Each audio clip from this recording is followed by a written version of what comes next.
Bueno, Oierrek bota du galdera, eta orduan egingo du pixka bat bidea, bai? Imaginatzen dut, Oier hemendik sartu dela, ikustera ze jarduera egin dituen eta zein ez. Zuek behintzat, edo ikasleek ere horrela ikusi dezakete.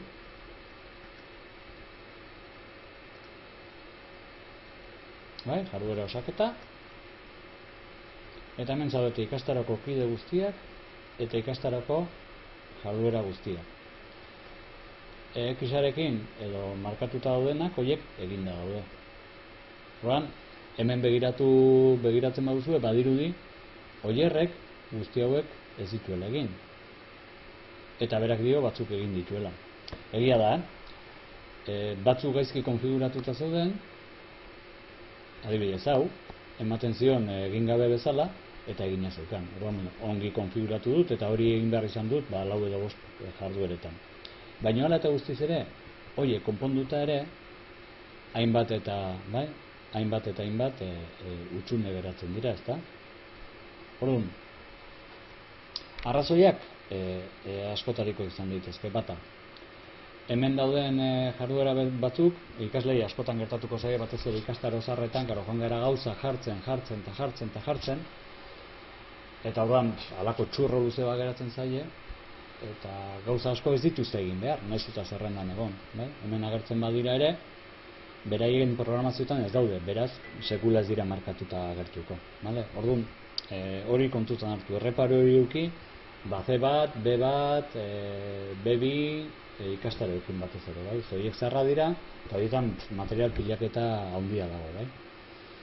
Inoiz agian garbiketa egin beharko dugu, baina horretarako beharko nituzke hilabete batzuk, beraz, tarte hartzen dugunean ingo dugu, baina bitartean, jakin, fitxa ontara sartuta, posible dela ikaslean, hemen oso gutxi daude, imaginatu olako ikastare batean, olako 500 kuadrotxo egotea, ezta, eta orduan bale? Kasu honetan, hori arrazoi bat. Bestea, adibidez, hauek etiketak dira, eta ez dute ematen, hauek ez dute aukerarik ematen, nahiz eta kuadroa eukin, nahiz eta zuk ikusi, ez dute aukerarik ematen markatzeko, beti ongo dira ez markatuta, beraz, etxaretek eskatu behar. Esan nahi dudana, nahiz eta utxuneak egon, horrek ez esan nahi egin gabe daudenak, baizik eta, posible da batzuk ez eskatzea, eta beste batzuk izatea, adibidez, batzutan ez dakit oso ondo, baina horriek ere ematen dute problema, ze ondo konfiguratuta daude, baina hala ere ematen dute irakurri gabe bezala. Gauza importante badago, adibidez, zereginetan, hau zeregin bada, orduan, eginda agertuko da bakarrik, irakasleak feedbacka ematen dio denean ikasleari, bitartean ez da agertuko markatuta, holako gauza gertatzen dira. Orduan, hau da pixka bat hartzeko, prebentzio pixka batekin, bale? Horixe, gogoratuko dizuet nola iritsi ontara, aski duzue kudeaketara sartu, eta txostenetan jarduera osaketa aukeratzea, bale?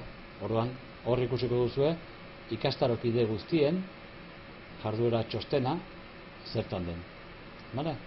Zer dagoen beteta, zer dagoen egina eta zer ez. Ikusten